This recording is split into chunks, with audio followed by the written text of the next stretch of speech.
아침 하나님과 함께 누리는 하늘의 양식 오늘 만나. 그때 이스라엘에 왕이 없었고 단지파는 그때 거주할 기업의 땅을 구하는 중이었으니 이는 그들이 이스라엘 지파 중에서 그때까지 기업을 분배받지 못하였습니다.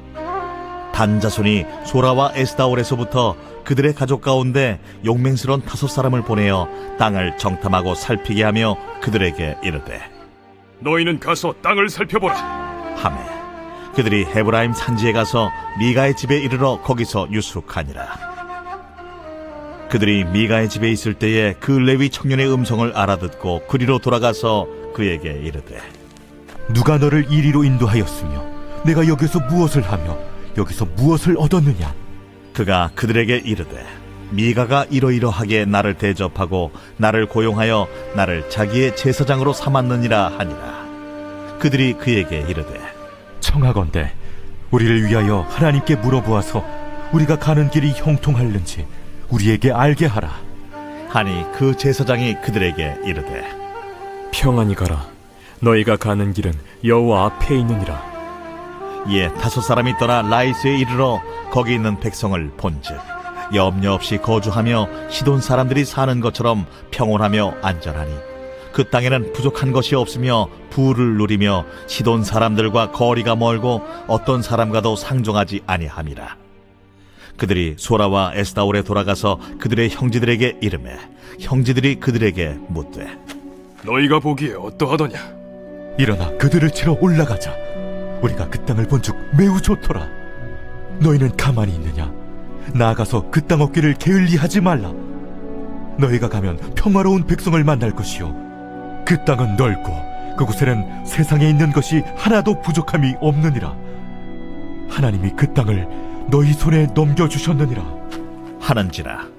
단지파의 가족 중 600명이 무기를 지니고 소라와 에스다올에서 출발하여 올라가서 유다에 있는 기럇 여아림에 진치니 그러므로 그곳 이름이 오늘까지 마하네 단이며 그곳은 기럇 여아림 뒤에 있더라. 무리가 거기서 떠나 에브라임 산지 미가의 집에 이르니라. 전에 라이스 땅을 정탐하러 갔던 5사람이 그 형제들에게 말하여 이르되 이 집에 에봇과 드라빔과 새긴 신상과 부어 만든 신상이 있는 줄을 너희가 아느냐? 그런즉 이제 너희는 마땅히 행할 것을 생각하라. 5사람이 그쪽으로 향하여 그 청년 레위 사람의 집 곧 미가의 집에 이르러 그에게 문안하고 단자손 600명은 무기를 지니고 문 입구에 서니라. 그 땅을 정탐하러 갔던 5사람이 그리로 들어가서 새긴 신상과 에봇과 드라빔과 부어 만든 신상을 가져갈 때에 그 제사장은 무기를 지닌 600명과 함께 문 입구에 섰더니 그 5사람이 미가의 집에 들어가서 그 새긴 신상과 에봇과 드라빔과 부어 만든 신상을 가지고 나오매 그 제사장이 그들에게 묻되 너희가 무엇을 하느냐? 잠잠하라.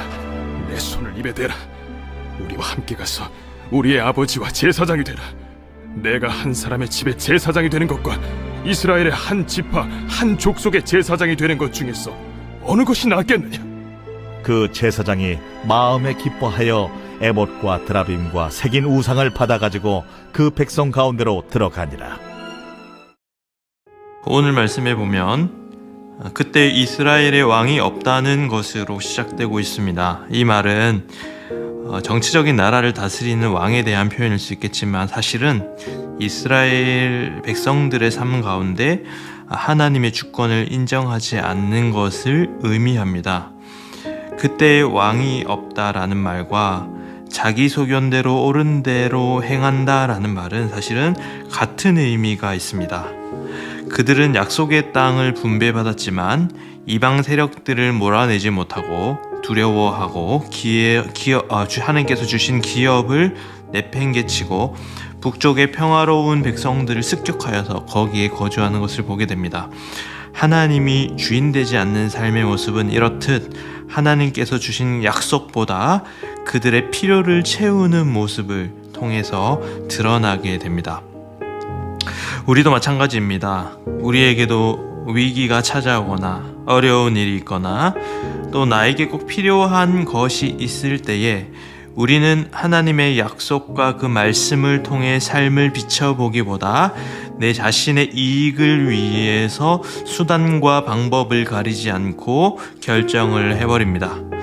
또 미가의 집에 제사장을 빼앗아 가는 것을 보게 되는데, 한 가문이 자신의 제사장을 두었던 것도 잘못된 일이었고 그 가문의 제사장을 빼앗아 가는 것 또한 똑같은 일입니다.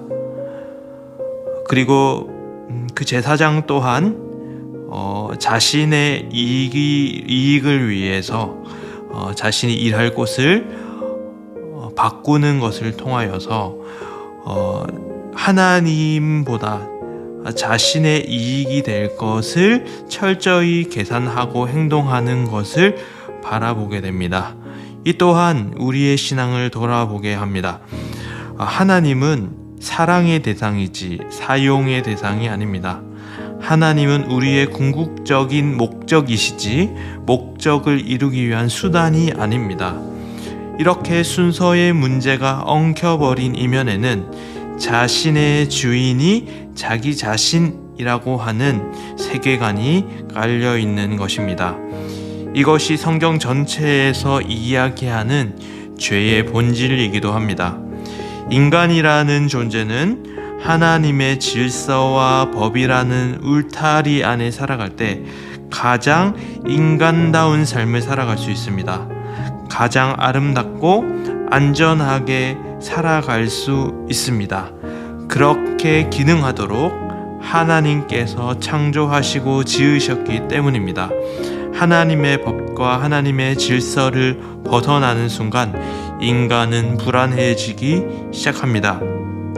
따라서 예수를 믿어서 다시 그 질서와 법 안으로 들어가는 변화가 있지 않는 이상 인간은 영원토록 불안하고 두려워할 수밖에 없는 존재라는 것입니다. 이 세상 사람들은 그 불안을 채우기 위해 돈으로, 인간관계로, 명예로, 쾌락으로 벗어나 보려고 하지만 그들의 삶은 더 불행해질 뿐입니다.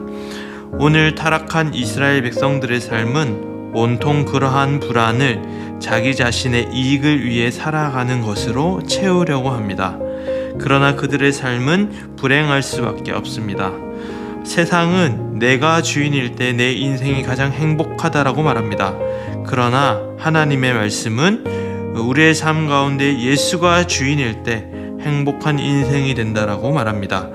우리의 모든 삶의 영역 가운데 예수가 우리의 주인이 되어 살아가는 여러분들의 삶이 되기를 소망합니다.